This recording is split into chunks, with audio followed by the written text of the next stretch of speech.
Good evening. কথা শুনতে পাচ্ছ? হ্যাঁ স্যার। হ্যাঁ স্যার, শুনতে পাচ্ছি। আচ্ছা, গত ক্লাসে কি নিয়ে আলোচনা করেছিলাম?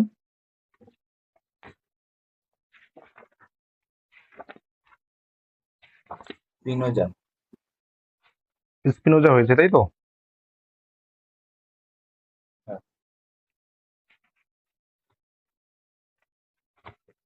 তাহলে আজকে আমরা শুরু করব দ্রব্য সম্পর্কে লাইবনিজের মতবাদ।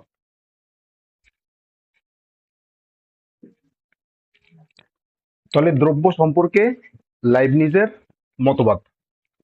আচ্ছা, তাহলে কি বলছি দেখো, ডেকার্ট এবং স্পিনোজার মতো লাইবনিজ দ্রব্যকে স্বনির্ভর বললেও, তাহলে দেখো ডেকার্ট এবং স্পিনোজার মতো লাইবনিজ দ্রব্যকে স্বনির্ভর বললেও, মানে লাইবনিজও কিন্তু দ্রব্যকে স্বনির্ভর বলছেন।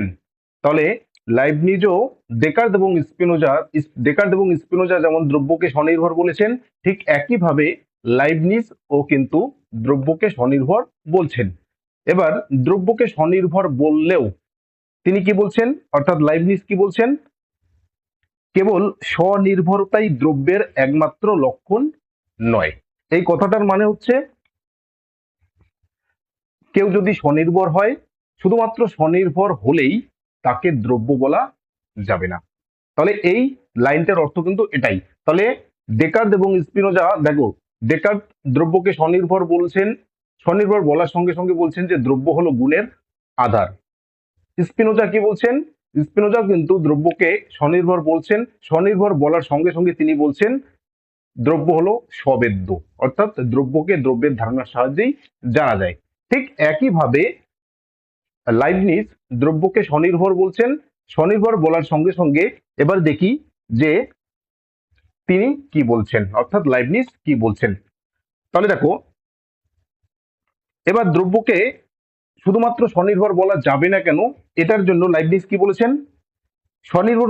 স্বনির্ভরতাই দ্রব্যের একমাত্র লক্ষণ হলে দ্রব্যকে এক অদ্বয় অপরিণামী বলতে হয় এবং সেক্ষেত্রে বহুত্বের জগতের ব্যাখ্যা হয় না।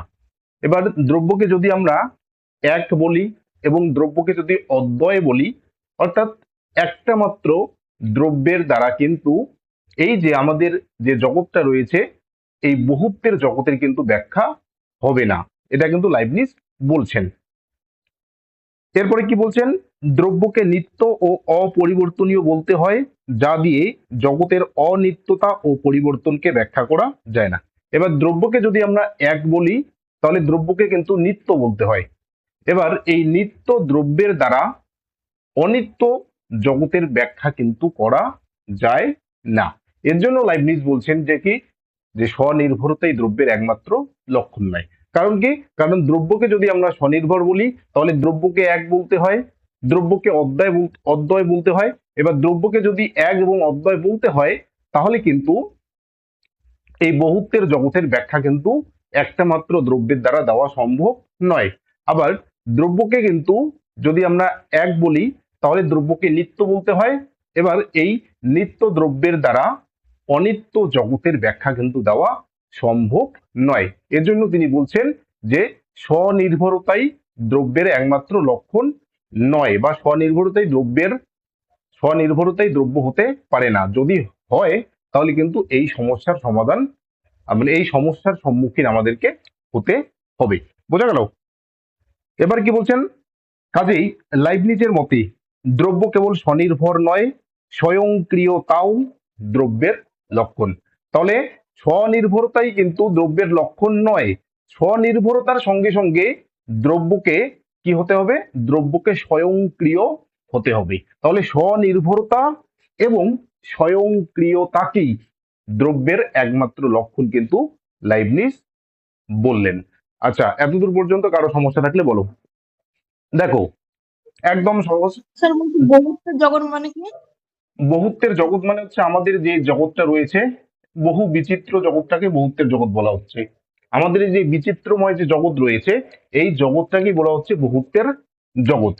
তাহলে দেখো, ডেকার্তের মতে কি? দ্রব্য হচ্ছে কি স্বনির্ভর। ডেকার্তের মতে দ্রব্য হচ্ছে স্বনির্ভর। তাহলে দেখো ডেকার্তের মতে ডেকার্ত কি বলেছেন? দ্রব্য স্বনির্ভর হবে। পরবর্তীকালে পরবর্তীকালে তিনি বললেন যে দ্রব্য গুণের আধার হবে, তাই তো? গুণের আধার। তাহলে যে স্বনির্ভর হবে সে দ্রব্য হবে, এবং যে গুণের আধার হবে সে দ্রব্য হবে। এটা হচ্ছে ডেকার্তের মতে। স্পিনোজার ক্ষেত্রে আমরা দেখেছিলাম কি? স্পিনোজার ক্ষেত্রে আমরা দেখেছিলাম যে দ্রব্য স্বনির্ভর হওয়ার সঙ্গে সঙ্গে দ্রব্যকে কি হতে হবে? দ্রব্যকে সবোধগম্য হতে হবে। সবোধগম্য হতে হবে, অর্থাৎ শুধুমাত্র স্বনির্ভর হলেই দ্রব্য হবে না, দ্রব্যকে সবোধগম্য হতে হবে, অর্থাৎ দ্রব্য যাতে নিজেই নিজেকে প্রকাশ করতে পারে সেটা হতে হবে। আচ্ছা, এবার লাইবনিজের ক্ষেত্রে আমরা দেখলাম কি? লাইবনিজও কিন্তু বললেন যে দ্রব্য স্বনির্ভর। এবার শুধুমাত্র স্বনির্ভর হলেই দ্রব্য হবে না, এই স্বনির্ভরের সঙ্গে সঙ্গে কি হতে হবে? স্বয়ংক্রিয়।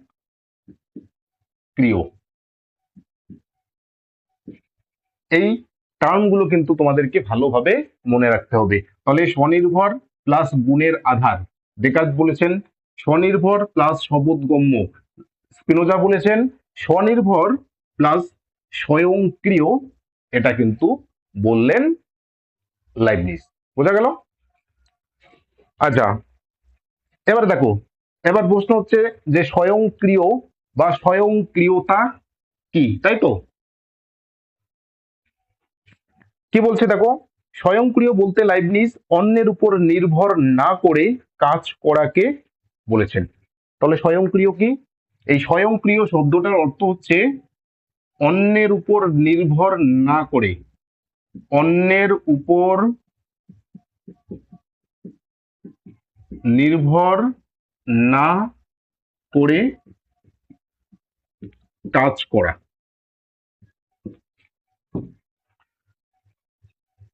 তাহলে যে স্বনির্ভর হবে এবং যে অন্যের উপর নির্ভর না করে ক্রিয়া করবে বা কাজ করবে তাকেই কিন্তু লাইবনিজ কি বলছেন? তাকেই লাইবনিজ দ্রব্য বলছেন। এবার কি বলছে?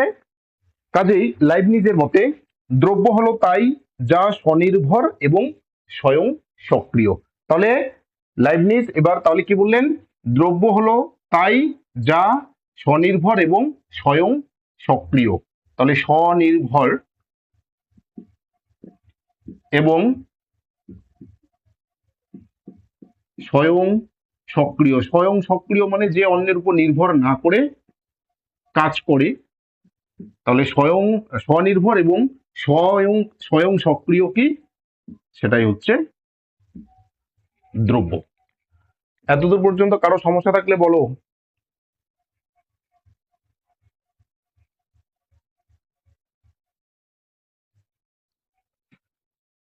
তাহলে ডেকার্তো কিন্তু দ্রব্যকে স্বনির্ভর বলছেন, স্পিনোজাও দ্রব্যকে স্বনির্ভর বলছেন, লাইবনিজ ও দ্রব্যকে স্বনির্ভর বলছেন। এবার পার্থক্যটা কোথায় দেখো, ডেকার্ত দ্রব্যকে স্বনির্ভর বলার সঙ্গে সঙ্গে বলছেন দ্রব্য হচ্ছে গুণের আধার। স্পিনোজা দ্রব্যকে স্বনির্ভর বলার সঙ্গে সঙ্গে বলছেন দ্রব্য হবে সবোধগম্য। লাইবনিজ দ্রব্যকে স্বনির্ভর বলার সঙ্গে সঙ্গে বলছেন যে দ্রব্যকে হতে হবে স্বয়ং সক্রিয়। বোঝা গেল? স্বয়ং সক্রিয় মানে অন্যের উপর নির্ভর না করে যে কাজ করে তাকে আমরা স্বয়ংক্রিয় বা স্বয়ং সক্রিয় বলি। আর স্বনির্ভর মানে যে অন্যের উপর নির্ভর না করে তাকে আমরা বলি স্বনির্ভর। আর যে অন্যের উপর নির্ভর না করে ক্রিয়া করে তাকেই বলা হচ্ছে স্বয়ংক্রিয় বা স্বয়ংক্রিয়তা। কাজেই স্বনির্ভরতা এবং স্বয়ংক্রিয়তা হচ্ছে লাইবনিজের মতে দ্রব্যের লক্ষণ। অর্থাৎ দ্রব্য হতে গেলে স্বনির্ভর হওয়ার সঙ্গে সঙ্গে তাকে স্বয়ংক্রিয় হতে হবে, অর্থাৎ যেমন অন্য কারোর উপর নির্ভর করবে না ঠিক তেমনি তাকে নিজে নিজেই ক্রিয়া করতে হবে অন্যের উপর নির্ভর করে কিন্তু তাকে ক্রিয়া করা চলবে না, তবে সেটাকেই বলা হবে দ্রব্য। এটাই হচ্ছে লাইবনিজের মতবাদের মূল বক্তব্য বিষয়। এতদূর পর্যন্ত কারো সমস্যা থাকলে একদম বলতে পারো, কোনো ডাউট থাকলে ক্লিয়ার করে নেবে এখনই। আছে কোনো সমস্যা?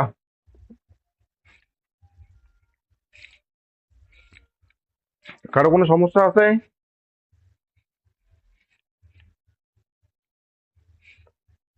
নেই, তাহলে মুছে দিলাম এটা। আচ্ছা, এবার কি আছে, লাইবনিজ যেমন দ্রব্যের লক্ষণ দিলেন কি, যা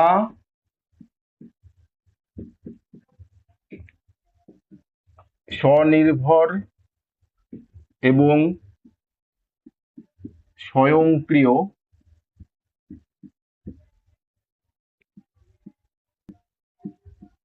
তাই হলো দ্রব্য। এটা হচ্ছে লাইবনিজের মতে দ্রব্যের লক্ষণ। লাইবনিজ পরবর্তীতে আরো একটা দ্রব্যের লক্ষণ দিলেন। লাইবনিজ পরবর্তীতে আরো একটা দ্রব্যের লক্ষণ দিলেন। কি কি লক্ষণ দিলেন? যা নিরংশ তাই হলো দ্রব্য। তাহলে লাইবনিজ কিন্তু দ্রব্যের দুটো লক্ষণ দিলেন। প্রথমে দিলেন যা স্বনির্ভর এবং স্বয়ংক্রিয় তাই হলো দ্রব্য। পরবর্তীতে আর একটা দ্রব্যের লক্ষণ দিলেন যা নিরংশ তাই হলো দ্রব্য। নিরংশ মানে যার কোনো অংশ নেই। তাহলে আমি ফটাফট পড়ে নেই, দেখো কি বলছে। লাইবনিজ দ্রব্যের আরো একটি লক্ষণের উল্লেখ করেছেন, দ্রব্য হলো তাই যা নিরংশ। নিরংশ অর্থাৎ যার অংশ নেই, তার উৎপত্তি ও বিনাশ নেই, এবং যার উৎপত্তি ও বিনাশ নেই তা অন্যের প্রভাব থেকে সম্পূর্ণভাবে মুক্ত। দেখো নিরংশ মানে কি? নিরংশ মানে হচ্ছে যার অংশ নেই, যার অংশ নেই। এবার কোনো কিছুর যদি অংশ না থাকে তাহলে সেটার কি নেই? সেটার উৎপত্তি নেই, উৎপত্তি নেই। আবার কোনো কিছুর যদি উৎপত্তি না থাকে তাহলে সেটার বিনাশ নেই। এবার যার অংশ নেই, উৎপত্তি নেই, বিনাশ নেই, সেটা কি হবে? সেটা অন্যের প্রভাব থেকে মুক্ত হবে, অন্যের প্রভাব থেকে মুক্ত হবে, অর্থাৎ অন্য কোনো কিছুর দ্বারা প্রভাবিত হবে না। বোঝা গেল? তাহলে যা নিরংশ তাই দ্রব্য। তাহলে যা নিরংশ তাই দ্রব্য। নিরংশ মানে কি? যার অংশ নেই। যার অংশ নেই মানে তার উৎপত্তি নেই, আর যার উৎপত্তি নেই তার বিনাশ নেই। তাহলে যার উৎপত্তি নেই, বিনাশ নেই, যার কোনো অংশ নেই, সে কিন্তু সম্পূর্ণভাবে অন্যের প্রভাব থেকে মুক্ত হবে। অর্থাৎ আমি কিংবা তুমি কিংবা আমরা কেউই তাকে প্রভাবিত করতে পারবো না। অর্থাৎ দ্রব্যকে কিন্তু আমরা কোনোভাবেই প্রভাবিত করতে পারবো না। কারণ কি? কারণ দ্রব্যের কোনো অংশ নেই, দ্রব্যের উৎপত্তি নেই, দ্রব্যের বিনাশ নেই। বোঝা গেল? আচ্ছা, এবার কি বলছে? অন্যের প্রভাব থেকে সম্পূর্ণভাবে মুক্ত বলে নিরংশ দ্রব্য স্বয়ং সক্রিয়। এবার অন্যের প্রভাব থেকে মুক্ত হওয়ার জন্য, অন্যের প্রভাব থেকে মুক্ত হওয়ার জন্য দ্রব্য কি হবে? দ্রব্য স্বয়ংক্রিয় হবে। মনে করো আমাকে যদি কেউ আমার উপরে যদি কেউ বল প্রয়োগ না করে তাহলে আমি এগোতে পারবো না, তাই তো? এবার আমার উপর যদি কোনো কেউ বল প্রয়োগই করতে না পারে তাহলে আমাকে এবার এগিয়ে যাওয়ার জন্য কি করতে হবে? আমার নিজের থেকে বল তৈরি করে নিজের শক্তিকে কাজে লাগিয়ে আমাকে কি এগোতে হবে, তাই না? ঠিক একইভাবে যখন বাইরের কোনো কিছুর দ্বারা দ্রব্যকে প্রভাবিত করা যাচ্ছে না, তখন দ্রব্যকে কাজ করার জন্য বা দ্রব্যকে ক্রিয়া করার জন্য দ্রব্যকে কি হতে হবে? দ্রব্যকে স্বয়ংক্রিয় হতে হবে। অর্থাৎ অন্যের উপর নির্ভর না করে কিংবা অন্য কোনো কিছু দ্বারা প্রভাবিত না হয়ে তাকে ক্রিয়া করতে হবে। এর জন্য তিনি প্রথম যে লক্ষণটা দিয়েছেন সেখানে বলেছেন যা স্বনির্ভর এবং স্বয়ংক্রিয় তাই হলো দ্রব্য। বোঝা গেল? তাহলে অন্যের প্রভাব থেকে মুক্ত হওয়ার জন্য দ্রব্যকে কিন্তু স্বয়ংক্রিয় হতেই হবে, নইলে কিন্তু সে দ্রব্য হতে পারবে না। পরিশেষে বলা যায় লাইবনিজের মতে দ্রব্য হলো তাই যা স্বনির্ভর, স্বয়ংক্রিয় এবং নিরংশ। তাহলে পরিশেষে তিনি দ্রব্যের একটা পূর্ণাঙ্গ লক্ষণ দিলেন। দ্রব্য কি? দ্রব্য হবে স্বনির্ভর, অর্থাৎ অন্য কোনো কিছুর উপর নির্ভরশীল হবে না। স্বয়ংক্রিয়, অর্থাৎ যে অন্যের উপর নির্ভর না করে ক্রিয়া করবে। এবং নিরংশ, অর্থাৎ যার কোনো অংশ থাকবে না, যার কোনো উৎপত্তি থাকবে না, যার কোনো বিনাশ থাকবে না। তাহলে দ্রব্য হলো স্বনির্ভর, স্বয়ংক্রিয় এবং নিরংশ। এটাই হচ্ছে লাইবনিজের মতে দ্রব্যের পূর্ণাঙ্গ লক্ষণ বা পরিপূর্ণ লক্ষণ। বলো, এতদূর পর্যন্ত কারো সমস্যা থাকলে জিজ্ঞেস করে নেবে। স্যার নিরংশটা একটু বুঝিয়ে দিন তো আরেকবার। নিরংশ মানে যার অংশ নেই, যাকে ভাঙা যায় না। নিরংশ মানে হচ্ছে যাকে ভাঙা যায় না। আর যাকে ভাঙা যায় না যার উৎপত্তি নেই, যার বিনাশ নেই, তাকে কি করে ভাঙবে? তাকে কোনোভাবেই ভাঙা যায় না। এর জন্য তাকে বলা হচ্ছে কি? নিরংশ। আর নিরংশ হলেই সেটা হয়ে যাবে কি? দ্রব্য। মঙ্গল, ক্লাসে আছো? হ্যাঁ স্যার আছি। কোনো সমস্যা আছে? না স্যার।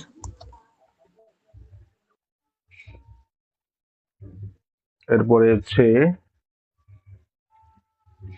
সুমি, ক্লাসে আছো? হ্যাঁ স্যার আছি। সমস্যা আছে কোনো? না স্যার, কোনো সমস্যা নাই। মোহনা, ক্লাসে আছো? হ্যাঁ স্যার আছি। কোনো হ্যাঁ স্যার সমস্যা আমি আছে? ক্লাসে আছি। স্যার শোনা যা যাচ্ছে? হ্যাঁ, শোনা যাচ্ছে। যা পড়ানো হলো এতদূর পর্যন্ত কোনো সমস্যা আছে?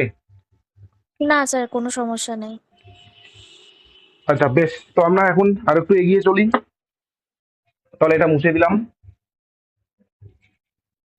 দেখো, তোমাদের যখন কারণ বিবৃতি দিয়ে প্রশ্নগুলো আসবে না, তখন এই ক্লাসগুলো যে হচ্ছে না, এই ক্লাসগুলোর কথা মনে পড়বে এবং এই ক্লাসগুলোকে কাজে লাগবে। বোঝা গেছে? কারণ বিবৃতি দিয়ে যে প্রশ্নগুলো তোমাদের আসবে। দেখো, সবকিছু তার বইয়ে লিখে দেওয়া সম্ভব নয় বা সবকিছু তার ম্যাটেরিয়ালসে দেওয়া সম্ভব নয়। এরকম কারণ এবং বিবৃতি করলে তো মানে একটা বই তৈরি হবে। হলো? কাজে এগুলো একটু মনোযোগ সহকারে তোমাদেরকে শুনতে হবে।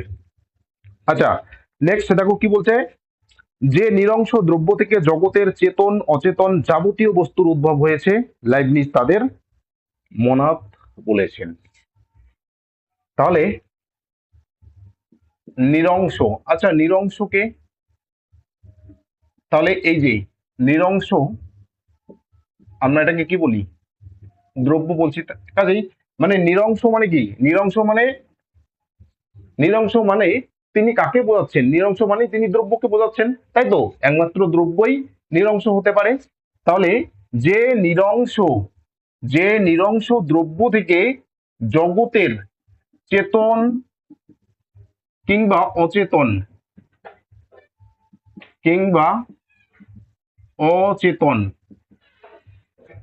যাবতীয় বস্তুর উদ্ভব হয়েছে বা সৃষ্টি হয়েছে, লাইবনিজ তাদের কি বলছেন?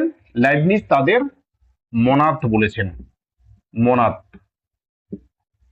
অর্থাৎ আমাদের এই জগতের যাবতীয় বস্তু, সেটা জড় বস্তু হোক কিংবা চেতন বস্তু হোক, এই সমস্ত কিছুকেই লাইবনিজ বলছেন কি? লাইবনিজ বলছেন মনাদ। দ্রব্য বলছেন না। কি বলছেন? মনাদ বলছেন। মনাদ অর্থে চিৎ পরমাণু বা চেতন পরমাণু। এই মনাদ শব্দটার অর্থ কি? মনাদ শব্দটার অর্থ হচ্ছে চিত পরমাণু। চিত পরমাণু মানেই হচ্ছে চেতন পরমাণু। চেতন পরমাণু। চেতন পরমাণু মানেই হচ্ছে চিদঅণু। এগুলো হচ্ছে এই ওয়ার্ডগুলো লাইবনিজ ইউজ করেছেন। তাহলে দেখো, যে নিরংশ দ্রব্য থেকে জগতের যাবতীয় বস্তুর সৃষ্টি হয়েছে, এই যাবতীয় বস্তুগুলিকে লাইবনিজ কি বলছেন? লাইবনিজ তাদেরকে মনাদ বলছেন। মনাদ মানে কি? মনাদ মানে হচ্ছে চিত পরমাণু বা চেতন পরমাণু বা চিদঅণু। অর্থাৎ জগতের যাবতীয় বস্তুকে লাইবনিজ কিন্তু চেতন বলছেন। এই কথাটা কিন্তু ভালো করে মনে রাখবে। তাহলে জগতের যাবতীয় বস্তুকে লাইবনিজ কি বলছেন? লাইবনিজ চেতন বলছেন। কারণ কি? কারণ লাইবনিজ তাদেরকে মনাদ বলছেন। আর মনাদ মানে কি? মনাদ মানে হচ্ছে চিত পরমাণু বা চেতন পরমাণু। তার মানে কি? তার মানে জগতের সমস্ত কিছুকে লাইবনিজ চেতন বলছেন। এখানে জড় বলে কোনো কিছু কিন্তু আর থাকছে না, সমস্ত কিছুকে চেতন বলছেন। অর্থাৎ সমস্ত কিছুর মধ্যে কিন্তু চেতনা রয়েছে। এবার কি বলছে দেখো, চিদঅণু বা মনাদ অজড়। দেখো, এই মনাদ কি? মনাদ হচ্ছে অজড়। অজড় মানে কি? অজড় মানে হচ্ছে চেতন। অজড় মানে কি? অজড় মানে হচ্ছে চেতন। তাহলে এই যে আমার হাতে যে পেনটা রয়েছে, এই মার্কারটাও, এই মার্কারটা কি? এই জগতের একটা বস্তু। তাহলে এই মার্কারটাকে লাইবনিজ বলছেন কি? মনাদ। মনাদ এই কারণেই বলছেন। মনাদ অর্থে কি? মনাদ অর্থে হচ্ছে চিত পরমাণু। কাজেই এই মার্কারটার মধ্যেও চেতনা রয়েছে। এটাই হচ্ছে লাইবনিজের বক্তব্য। বোঝা গেল? তাহলে এই মার্কারটা কিন্তু জড় নয়, এই মার্কারটা হচ্ছে অজড়। কারণ কি? কারণ এই মার্কারটা হচ্ছে মনাদ, অর্থাৎ চিত পরমাণু বা চেতন পরমাণু। এবার কি বলছে দেখো, চিদঅণু বা মনাদ অজড়, তাই নিরংশ বা অবিভাজ্য। তাহলে প্রত্যেকটা মনাদ যেহেতু অজড়, সেহেতু সেটাকে কিন্তু বিভক্ত করা যায় না। চেতন পরমাণুকে কখনো বিভক্ত করা যায়? আচ্ছা, কারো মনকে কখনো ভাগ করা গেছে? মনে করো একজন মানুষের মন, মনটা কি? মনটা চেতন। এবার মনটা কি কখনো ভাগ করা গেছে? যে ভাগ করে অর্ধেকটা মন রাখলাম, অর্ধেকটা মন অন্য কাউকে দিয়ে দিলাম, কিংবা আমার অর্ধেকটা মন কাজ করছে, অর্ধেকটা মন কাজ করছে না, এরকমটা তো কোনো হয় না, তাই না? তাহলে ঠিক একইভাবে মানুষের মনকে যেমন বিভাজ্য করা যায় না, ভাগ করা যায় না, ঠিক একইভাবে জগতের প্রত্যেকটা বস্তুই যেহেতু অজড় বা চেতন, কাজেই প্রত্যেকটা বস্তুই কিন্তু কি? অবিভাজ্য, অর্থাৎ বিভাজ্য নয়। চিদঅণুই দ্রব্য জগতের মূল উপাদান। এবার এই যে জগতের যে যাবতীয় বস্তুগুলো রয়েছে, এগুলোকে লাইবনিজ কি বলছেন? মনাদ বলছেন। এই মনাদকেই তিনি কি বলছেন? এই মনাদকেই তিনি বলছেন দ্রব্য। এই মনাদকেই তিনি বলছেন দ্রব্য। তাহলে কি হলো আলটিমেট? আলটিমেট কি হলো? আমার হাতে যে পেনটা রয়েছে, এটাও একটা দ্রব্য। আমার হাতে যে পেজগুলো রয়েছে, এটাও দ্রব্য।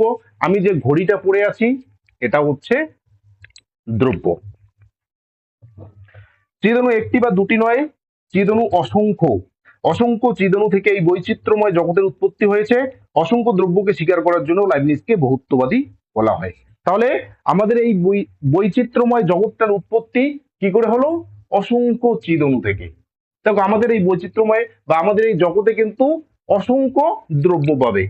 বাড়ি, ঘর, চেয়ার, টেবিল, লাইট, ফ্যান, বই, খাতা, কলম, ঘড়ি, এই সমস্ত কিছু কিন্তু আমাদের এই জগতে রয়েছে।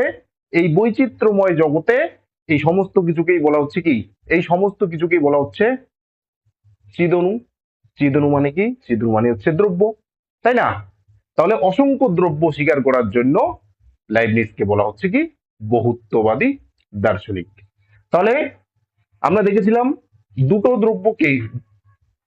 দ্রব্যকে স্বতন্ত্র দ্রব্য রূপে স্বীকার করার জন্য ডেকার্টকে বলা হয় দ্বৈতবাদী দার্শনিক। একটা মাত্র দ্রব্য স্বীকার করার জন্য স্পিনোজাকে বলা হয় অদ্বৈতবাদী দার্শনিক। আর অসংখ্য দ্রব্যকে স্বীকার করার জন্য লাইবনিজকে বলা হচ্ছে বহুত্ববাদী দার্শনিক। বোঝা গেল? বলো এতদূর পর্যন্ত কারো সমস্যা রাখলে। স্যার এই অজড়টা কি? অজড় মানে জড় নয়। অজড় মানে কি? যা জড় নয়। যা জড় নয় মানে কি? জড় মানে কি? যার চেতনা নেই, সেই হচ্ছে জড়। এবার লাইবনিজ বলছেন যে আমাদের জগতের যে বস্তুগুলো রয়েছে, এই প্রত্যেকটা বস্তুর মধ্যে চেতনা রয়েছে। আমাদের জগতের কোনো বস্তুই জড় নয়, প্রত্যেকটা বস্তুই হচ্ছে অজড়, অর্থাৎ প্রত্যেকটা বস্তুই হচ্ছে চেতন। প্রত্যেকটা বস্তুর মধ্যে চেতনা রয়েছে। বোঝা গেল?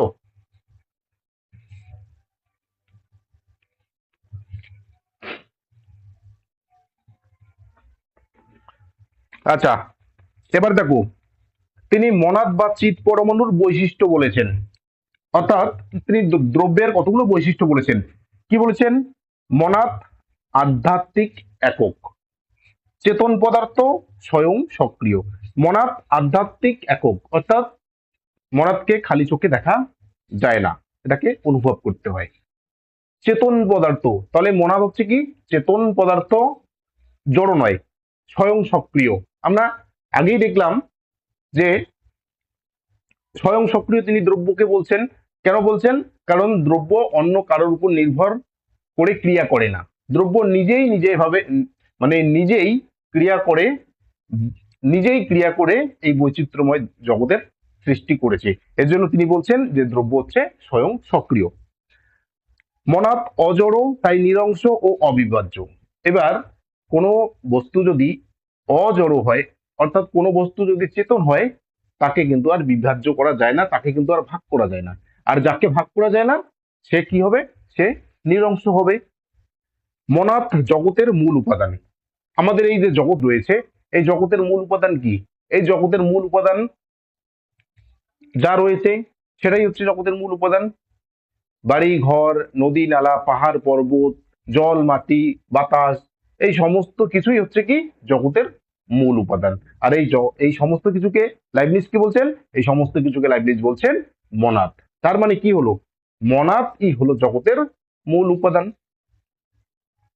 মনাদ নিত্য ও শাশ্বত, মানে মনাদ নিত্য বলতে মনাদ ধারাবাহিকভাবেই রয়েছে এবং চিরকালীন রয়েছে, এরকমটা নয় যে আজকে আছে কালকে নেই। মনাদ স্বয়ং সম্পূর্ণ। মনাদ কি? স্বয়ং সম্পূর্ণ। স্বয়ং সম্পূর্ণ না হলে তো স্বয়ংক্রিয় হতে পারবে না। এর জন্য বলছে যে মনাদ হচ্ছে স্বয়ং সম্পূর্ণ, নিশ্ছিদ্র বা গবাক্ষবিহীন। তাহলে গবাক্ষবিহীন এই কথাটার মানে হচ্ছে জানলা দরজা বিহীন। জানলা দরজা বিহীন মানে হচ্ছে জানলা দরজা নেই। এটা মনে করো মনাদ, ঠিক আছে? এর কোনো দিকে কোনো মাত্র ছিদ্র নেই, কোনো রকম জানলা দরজা নেই, কাজে এটাকে বলা হচ্ছে কি? এটাকে বলা হচ্ছে গবাক্ষবিহীন। আর এই জানলা দরজা না থাকার জন্য, দেখো, যদি ঘরের মধ্যে জানালা দরজা থাকে তাহলে ঘরের মধ্যে প্রবেশ করা যায়, আবার ঘর থেকে বেরিয়ে আসা যায়। কিন্তু ঘরের মধ্যে যদি জানালা দরজা কোনো কিছুই না থাকে তাহলে কি হবে? বাইরের কোনো ব্যক্তি ঘরের মধ্যে প্রবেশ করতে পারবে না, আবার ঘরের কোনো ব্যক্তি বাইরে আসতে পারবে না। তাহলে প্রত্যেকটা মনাদ হচ্ছে এরকম, প্রত্যেকটা মনাদ হচ্ছে গবাক্ষবিহীন, অর্থাৎ জানালা দরজাবিহীন। বাইরের প্রভাব সেই মনাদের মধ্যে প্রবেশ করতে পারে না, আবার সেই মনাদের যে অন্তর্নিহিত শক্তি আছে সেটা অন্য কাউকে প্রভাবিত করতে পারে না, কারণ একদম পুরোপুরি ভাবে বন্ধ। তাহলে বাইরের জগতের কোনো কিছু এখানে ঢুকতে পারে না, আবার এখানকার কোনো কিছু বাইরে আসতে কিন্তু পারে না। এর জন্য গবাক্ষবিহীন কথাটা তিনি উল্লেখ করেছেন। এবার জানলা দরজা থাকলে অবশ্যই কারো না কারো দ্বারা প্রভাবিত হতো, তাই তো? যেটা আমরা একটু আগে আলোচনা করলাম যে মনাদ কিন্তু কারোর দ্বারাই প্রভাবিত হয় না। এবার কি বলছে, মনাদ অনন্ত শক্তি সম্পন্ন। এবার প্রত্যেকটা মনাদ হচ্ছে অনন্ত শক্তি সম্পন্ন, বাইরের থেকে শক্তির প্রয়োজন হয় না। প্রত্যেকটা মনাদ নিজেই শক্তির ভান্ডার, কাজে অন্য কোনো জায়গা থেকে তার শক্তির প্রয়োজন হয় না। মনাদ স্বয়ং সক্রিয় হলেও প্রত্যেকটি মনাদ সমান সক্রিয় নয়। এবার দেখো, মনাদকে তিনি কি বলছেন, স্বয়ং সক্রিয়, কিন্তু তিনি এটাও বলছেন যে এই সক্রিয়তা কিন্তু সব মনাদের মধ্যে সমানভাবে থাকে না, কেউ বেশি সক্রিয়, কেউ কম সক্রিয়। তাহলে এরকম করে কিন্তু মনাদের অবস্থান, বোঝা গেল? তাহলে মানে সব মনাদ যে একই শক্তি নিয়ে আছে এরকমটা নয়। কোনো মনাদের সক্রিয়তা কম, শক্তি কম, কোনো মনাদের শক্তি একটু বেশি, কিন্তু তারা অনন্ত শক্তি সম্পন্ন এবং তারা স্বয়ং সক্রিয়। যে মনাদের সক্রিয়তা বেশি সেই মনাদ বেশি কাজ করে বা বেশি আমাদের সামনে প্রকাশিত হয়, যে মনাদ কম সক্রিয়তা সেটা আমাদের সামনে একটু কম প্রকাশিত হয়। এরকম করেই এই বৈচিত্র্যময় জগৎটা চলছে। আচ্ছা, নেক্সট কি বলছে দেখো, এবার মনাদের শ্রেণীবিভাগ তিনি করছে শক্তি ও ক্রিয়াশীলতা অনুসারে মনাদকে 4টি স্তরে বিন্যস্ত করেছেন। তাহলে শক্তি এবং ক্রিয়াশীলতা অনুসারে, তাহলে শক্তি এবং কাজ করার ধরন অনুযায়ী তিনি মনাদকে 4 ভাগে ভাগ করছেন।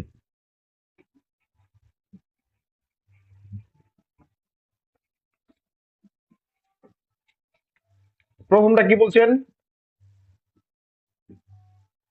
সুপ্ত মনাদ।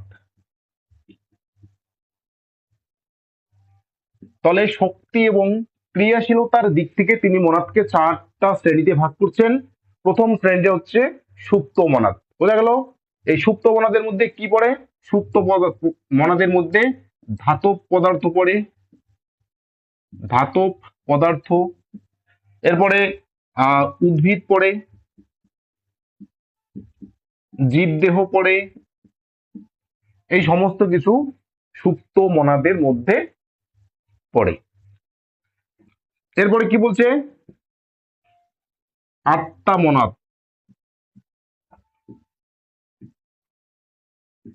আত্মা মনাদটা সুপ্ত মনাদের থেকে একটু উন্নত ধরনের। এই আত্মা মনাদের মধ্যে কি পড়ে? আত্মা মনাদের মধ্যে আমরা কুকুরের যে চিন্তা শক্তি রয়েছে সেটাকে আমরা বলতে পারি, হলো? এরপরে কি, আত্মসচেতন বা বিচারশীল মনাদ। তাহলে আত্মসচেতন বা বিচারশীল মনাদের মধ্যে কে পড়ে? মানুষ পড়ে, কারণ মানুষ বিচার করতে পারে। কুকুর কিন্তু বিচার করতে পারে না, সে তার চিন্তন ক্রিয়া রয়েছে কিন্তু সে বিচার করতে পারে না, এর জন্য সেই মনাদকে বলা হচ্ছে আত্মা মনাদ। আর মানুষ যেহেতু বিচার করতে পারে এর জন্য মানুষকে বলা হচ্ছে আত্মসচেতন বা বিচারশীল মনাদ। আরেকটা মনাদ হচ্ছে পরিপূর্ণ মনাদ। এই পরিপূর্ণ মনাদকে তিনি বলেছেন ঈশ্বর, অর্থাৎ ঈশ্বরকে তিনি পরিপূর্ণ মনাদ বলছেন। এই হচ্ছে লাইবনিজের মতে 4 প্রকার মনাদ: সুপ্ত মনাদ, আত্মমনাদ, আত্মসচেতন মনাদ, আর হচ্ছে পরিপূর্ণ মনাদ। এবার নেক্সট কি রয়েছে দেখো, লাইবনিজের মতে দেহ চিদনু ও মন চিদনুর মধ্যে কোনো ক্রিয়া প্রতিক্রিয়া বা কার্যকরণ সম্পর্ক নেই। অর্থাৎ দেহ এবং মনের মধ্যে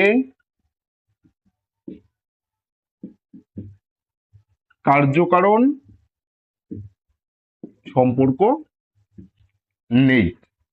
আমাদের যে দেহ রয়েছে এবং আমাদের যে মন রয়েছে, এই দেহ এবং মনের মধ্যে কোনো ধরনের কার্যকরণ সম্পর্ক নেই।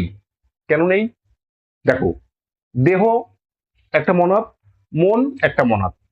এবার দুটো মনাদের মধ্যে কোনো রকম কার্যকরণ সম্পর্ক থাকতে পারে না। কেন পারে না? তিনি আগেই বলেছেন যে একটা মনাদ অন্য মনাদকে প্রভাবিত করতে পারে না, একটা মনাদ অন্য মনাদের মধ্যে প্রবেশ করতে পারে না, কিংবা অন্য মনাদ আর একটা মনাদকে প্রভাবিত করতে পারে না বা প্রবেশ করতে পারে না। বোঝা গেল? কাজেই দুটো মনাদের মধ্যে যেহেতু দুটো মনাদ একে অপরকে প্রভাবিত করতে পারে না, তাহলে তাদের মধ্যে কার্যকরণ সম্পর্কটা আসবে কোথা থেকে? তাই না?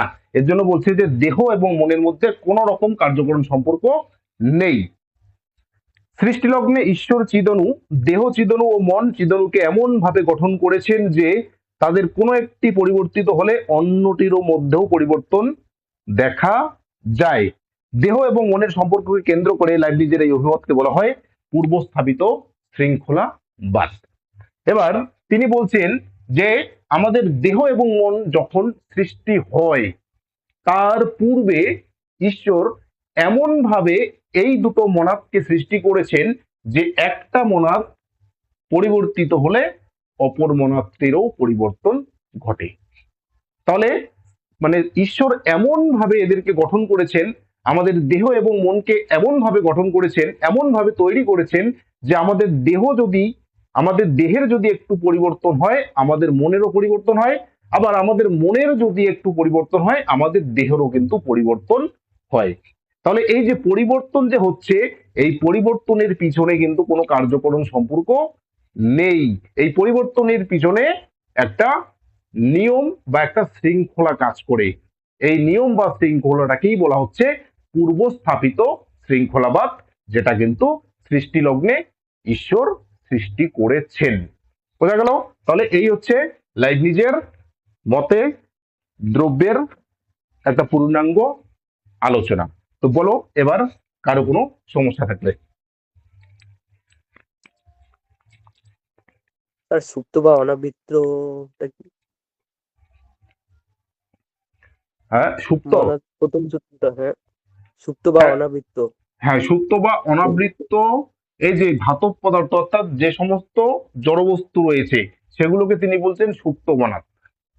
মানে এই যে পেনটা যে রয়েছে, এই পেনটা সুপ্ত মনাদের মধ্যে পড়ে। মানে এই পেনটা অজড় নয়, এই পেনটার মধ্যেও চেতনা রয়েছে, কিন্তু ওই চেতনাটা এতটাই দুর্বল যে পেনটা চলাচল করতে পারছে না। ব্যাপারটা হচ্ছে এরকমটা হলো। মানে এর মধ্যেও চেতনা রয়েছে। মানে যখন আমরা ঘুমিয়ে থাকি তখনও কিন্তু আমাদের মধ্যে চেতনা থাকে, কিন্তু তখন আমরা কি করি? স্থান পরিবর্তন করতে পারি না, কিন্তু আমাদের মধ্যে চেতনা রয়েছে। ঠিক একইভাবে এই কলমটার মধ্যে চেতনা রয়েছে, কলমটা এখন ঘুমিয়ে আছে, কিন্তু কলমটার মধ্যে চেতনা রয়েছে। হয়তো কোনো এক অদূর ভবিষ্যতে এই কলমও দেখা যাচ্ছে যে কলমও হাঁটাহাঁটি করছে। ঠিক আছে? যখন এই সুপ্ত মনাদ থেকে আত্মা মনাদ বা আত্মসচেতন মনাদে যদি কোনোদিন পরিবর্তিত হয়, হলো, তখন কিন্তু দেখবে যে এই পেনটাও হাঁটাহাঁটি করবে। কিন্তু আপাতত এর যে চেতনাটা রয়েছে, এর চেতনাটার শক্তি খুব কম এবং এর কার্যক্ষমতাটাও খুব কম। এর জন্য এগুলোকে বলা হচ্ছে সুপ্ত মনাদ। ধাতব পদার্থ, উদ্ভিদ, জীবদেহ, এগুলোকে বলা হচ্ছে সুপ্ত মনাদ। তার থেকে একটু উন্নত মনাদ হচ্ছে কুকুরের চিন্তা শক্তিটা, সেটা হচ্ছে একটু উন্নত। তারপরে আরো বেশি উন্নত হচ্ছে মানুষ, আর সব থেকে উন্নত হচ্ছে ঈশ্বর। বোঝা গেল?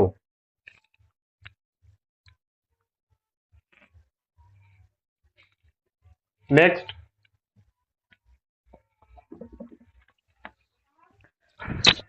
বলছিলাম যে পূর্ব প্রতিষ্ঠিত শৃঙ্খলাবাদ এটা কি? পূর্ব স্থাপিত শৃঙ্খলাবাদ মানেই হচ্ছে, দেখো আমাদের অনেক সময় কি হয়, আমাদের মন যদি কোনো কারণে মনটা খারাপ হয়ে গেলে আমাদের কোনো একটা কাজ করার ইচ্ছা থাকে না, কিংবা আমরা যদি অসুস্থ হই, আমাদের শরীরটা যদি অসুস্থ হয়, তাহলে কিন্তু আমরা ইচ্ছা শক্তি আমাদের কম হয়ে যায়। তাহলে আমরা এর থেকে কি করি? এর থেকে আমরা একটা জিনিস অনুভব করি যে দেহ মনকে, আবার মন দেহকে প্রভাবিত করে। অর্থাৎ মন খারাপ হলে যেমন শরীর কাজ করতে চায় না, ঠিক একইভাবে শরীর যখন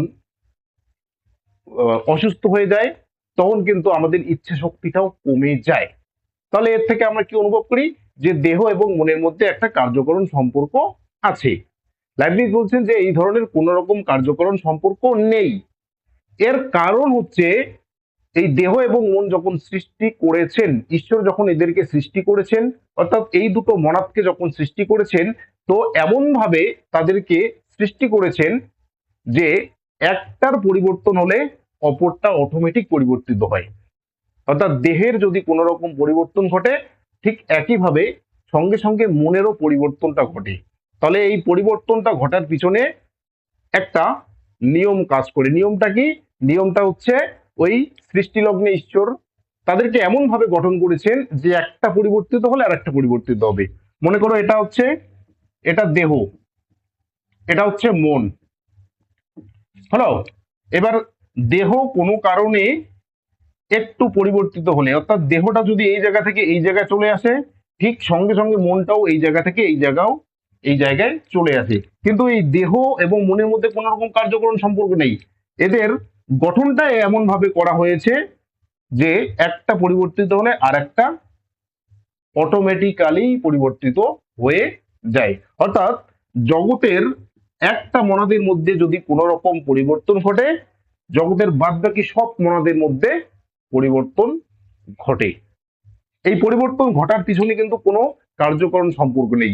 এই পরিবর্তনটা হচ্ছেই এমন ভাবে, মানে সৃষ্টিলগ্নে এমন ভাবে ঈশ্বর এদেরকে তৈরি করেছেন যে একটা মনাদের মধ্যে পরিবর্তন হলে সব মনাদের মধ্যে পরিবর্তন দেখা যায়, সব মনাদ পরিবর্তিত হয়।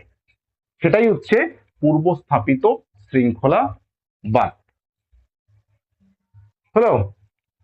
Pre established harmony. বলো। কার্যকারণ সম্পর্কটা স্যার কি? কার্যকরণ সম্পর্ক নেই। কার্যকরণ সম্পর্ক নেই। কার্যকরণ সম্পর্ক মানে কি? কোন একটা কার্য ঘটার পিছনে একটা কারণ থাকে। তাহলে দেহ অসুস্থ হলো, সঙ্গে সঙ্গে মন অসুস্থ হলো, তাহলে আমরা সাধারণ মানুষ মনে করি কি যে এই দেহের জন্য মনটা আমার খারাপ হয়ে গেল, কিংবা মনটা খারাপ হলো জন্যই আমার দেহটা অসুস্থ হয়ে গেল।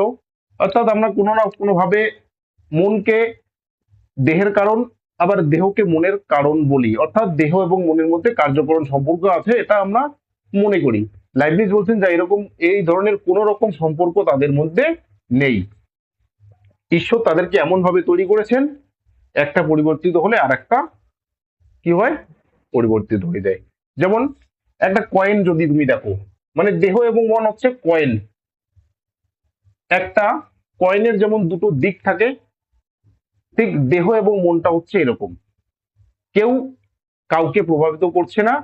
আমরা যখন করছি কয়েনটাকে, যখন আমরা কোনো কিছু করছি, তখন ওই দুটো দিকে কিন্তু সমানভাবে পরিবর্তিত হচ্ছে। ঠিক একইভাবে দেহ এবং মন ওই একইভাবে পরিবর্তিত হচ্ছে, কিন্তু তাদের মধ্যে কোনো রকম কার্যকরণ সম্পর্ক নেই। এটাই হচ্ছে পূর্ব স্থাপিত শৃঙ্খলাবাদ। অর্থাৎ আগেই সৃষ্টি করে দিয়ে গেছেন, আগেই এরকম করে দিয়ে গেছেন যে এরকমটা হলে এরকমটা হবে। ঈশ্বর সেভাবেই তাদেরকে গঠন করেছেন। হলো?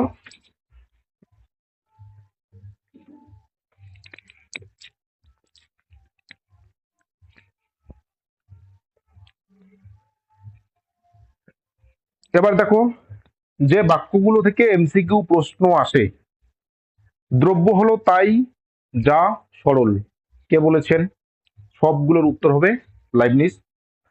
এরপরে কি আছে? দ্রব্য হলো তাই যা স্বনির্ভর, স্বয়ংক্রিয় এবং নিরংশ, এটাও বলেছেন লাইবনিজ। দ্রব্য হলো স্বয়ংক্রিয়, স্বয়ংক্রিয় কথাটা থাকলে উত্তর হবে লাইবনিজ। দ্রব্য স্বল্প সংখ্যক নয়, দ্রব্য হলো অসংখ্য চেতন পরমাণু। তাহলে অসংখ্য চেতন পরমাণু অর্থাৎ অসংখ্য দ্রব্যের কথা কে বলেছেন? লাইবনিজ। দ্রব্য সংখ্যায় অগণিত, তাহলে দ্রব্যকে সংখ্যার দ্বারা গণনা করা যায় না, কে বলেছেন? লাইবনিজ। মনাড বা চিৎ পরমাণুর অস্তিত্ব মেনেছেন, তাহলে মনাড বা চিৎ পরমাণুর কথা কে বলেছেন? লাইবনিজ। দ্রব্য কেবল স্বনির্ভর নয়, স্বয়ংক্রিয়, কে বলেছেন? লাইবনিজ। বিশুদ্ধ জড় বলে কিছু নেই, সবই মনোময় বা আত্মাময়, তাহলে বিশুদ্ধ জড় বলে কিছু নেই, এটাকে কিন্তু আপাত দৃষ্টিতে বিশুদ্ধ জড় বলে মনে হচ্ছে, কিন্তু লাইবনিজ এটাকে বিশুদ্ধ জড় বলেননি, বলছেন যে এটার মধ্যেও চেতনা রয়েছে, সেই চেতনাটা এখন কি রয়েছে? সুপ্ত অবস্থায় আছে। মন গবাক্ষহীন চিৎ পরমাণু, তাহলে মন গবাক্ষহীন চিৎ পরমাণু মানেই হচ্ছে মনের জানালা দরজা নেই, বাইরের জগৎ থেকে মনের মধ্যে কোনো কিছু প্রবেশ করতে পারে না, আবার মনের ভিতর থেকে কোনো কিছু কিন্তু বাইরের জগতে আসে না। দ্রব্যকে চিদনু বলেছেন, কে বলেছেন?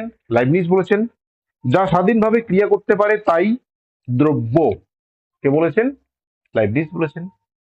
একদম সহজ, তাহলে এই বাক্যগুলো একটু মনে রাখতে হবে, স্বয়ংক্রিয় কথাটা থাকলে উত্তর হবে লাইবনিজ।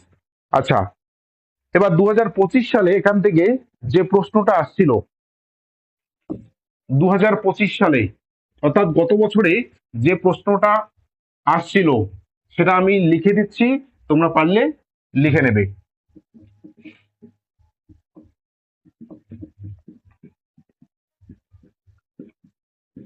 লাইবনিজ হলেন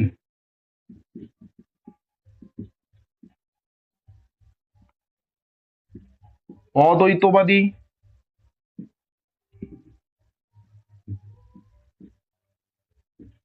বহুত্ববাদী,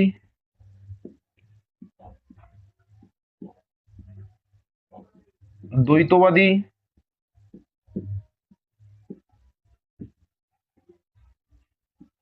বিশিষ্ট দ্বৈতবাদী। বলো এর সঠিক উত্তরটা কি? বহুত্ববাদী। স্যার বহুত্ববাদী। তাহলে বহুত্ববাদী হবে। বহুত্ববাদী, এটা 2025-এ এসেছিল, তাহলে সঠিক উত্তর হচ্ছে বহুত্ববাদী। কেন বহুত্ববাদী? কারণ তিনি অসংখ্য দ্রব্যকে স্বীকার করেছেন, এর জন্য লাইবনিজকে বলা হচ্ছে বহুত্ববাদী দার্শনিক। হলো? স্যার একটা কোশ্চেন ছিল। বলো। স্যার প্রতিবারে লাইবনিজ থেকে আসবে কি? এবারও আসবে? আগের বার দিয়ে আসছে।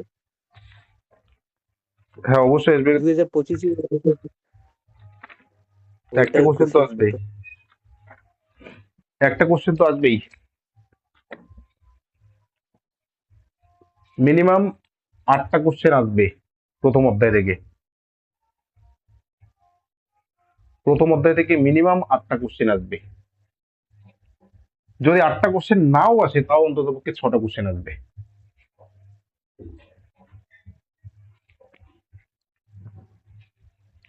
হলো? হ্যাঁ স্যার হলো। নেক্সট আরো কোনো কোশ্চেন?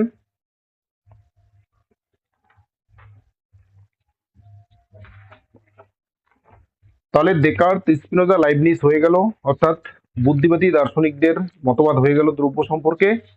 নেক্সট ক্লাস থেকে আমরা অভিজ্ঞতাবাদী দার্শনিকদের মতবাদ শুরু করব।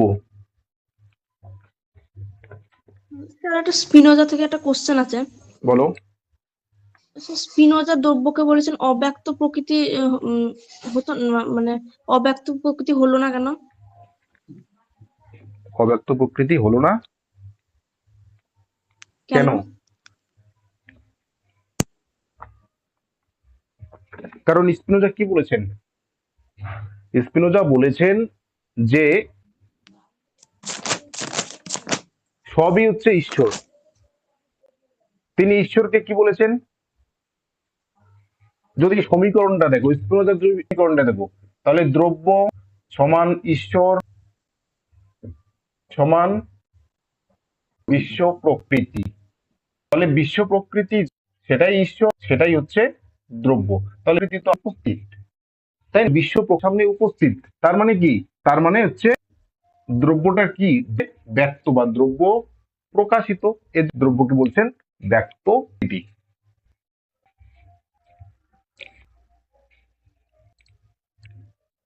আর ও কেন হলো না? অব্যক্ত যদি হতো তাহলে তো বিশ্ব প্রকৃতিকে আমরা বিশ্ব প্রকৃতি আমাদেরই হতো না। এই যে জগৎ, এই জগৎটা আমাদের সামনে উপস্থিতি হতো না যদি দ্রব্য না হতো। বোঝা গেল? প্রকাশিত হচ্ছে জন্যই আমরা আমাদের এই জগৎটাকে দেখছি। আমাদের জগতের যে বস্তুগুলো রয়েছে প্রত্যক্ষ করছি। আর যদি অব্যক্ত থাকতো তাহলে তো আমরা এত কিছু দেখতামই না। এর জন্য তিনি বলছেন যে দ্রব্য মানেই হচ্ছে ঈশ্বর, আর ঈশ্বর মানেই হচ্ছে বিশ্ব প্রকৃতি। হলো?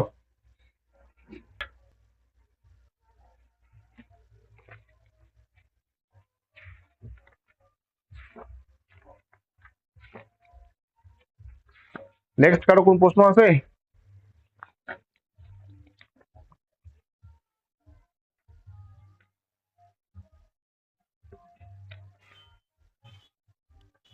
Hello sir. হ্যাঁ বলো। স্যার স্যার বলছিলাম যে পরমাণু শ্রেণী বিভাগ, হ্যাঁ, রায়মার্টিন এবং ইন্দ্রজিৎ পাবলিকেশনের বইয়ে 3 প্রকার দেওয়া আছে।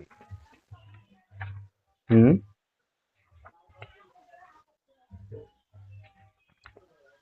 বলো তারপর।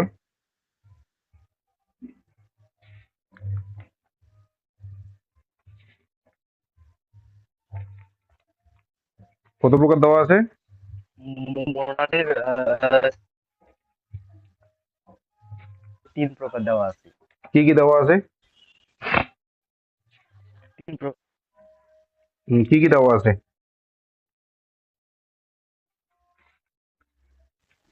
একটু দাঁড়ান দেখে।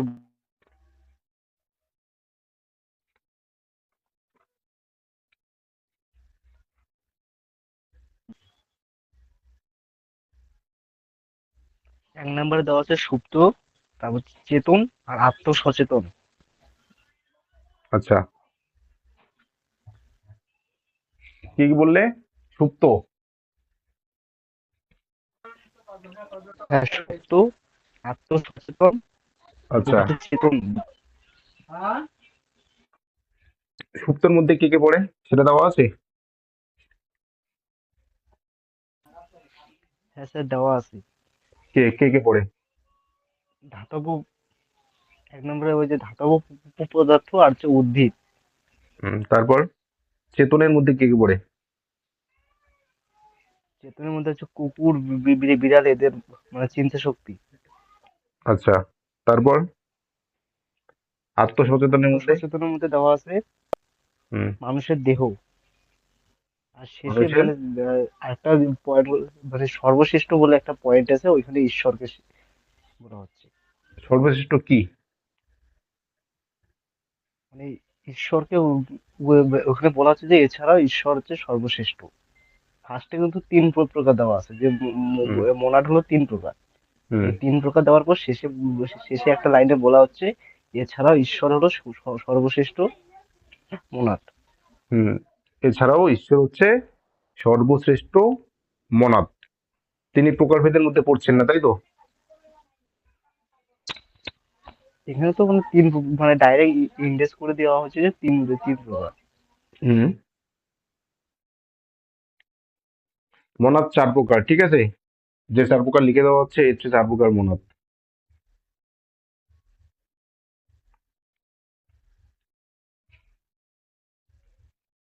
ওই সর্বশ্রেষ্ঠ না কি বলেছে, ঠিক আছে, সেটাই হচ্ছে পরিপূর্ণ মনাদ। আমার এখানে যেটা 4 নম্বর ছিল ওটা হচ্ছে ওখানে সর্বশ্রেষ্ঠ বলে দেওয়া আছে।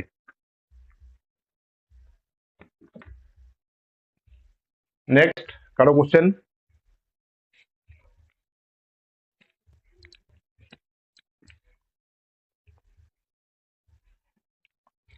আছে কোনো কোশ্চেন? হ্যাঁ স্যার, একটা না কোশ্চেন আছে। বলো। স্যার বলছি, স্যার অতিবর্তী আর অন্তর্বর্তী এই দুটো হুম কথা বুঝতে পারছি না। অতিবর্তী আর অন্তর্বর্তী ডেকার্ট আর স্পিনোজার মধ্যে, ডেকার্ট স্পিনোজার মধ্যে মানে?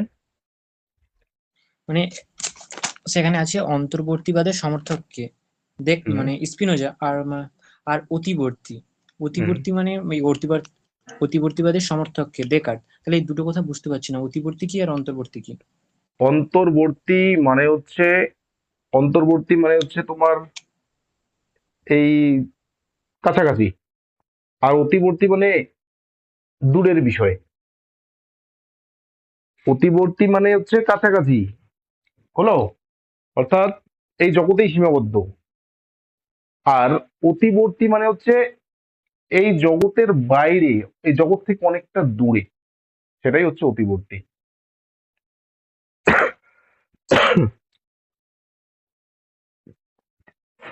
নেক্সট,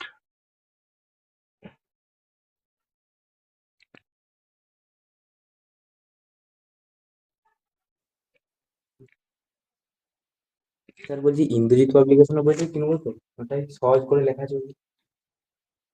হ্যাঁ কিনতে পারো।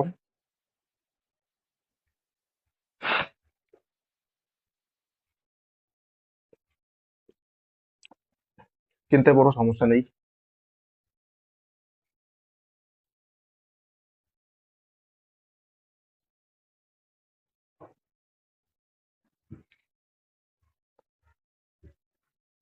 নেক্সট, কারো সমস্যা?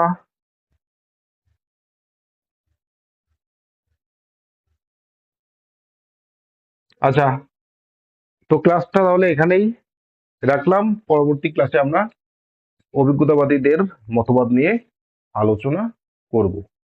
ঠিক আছে।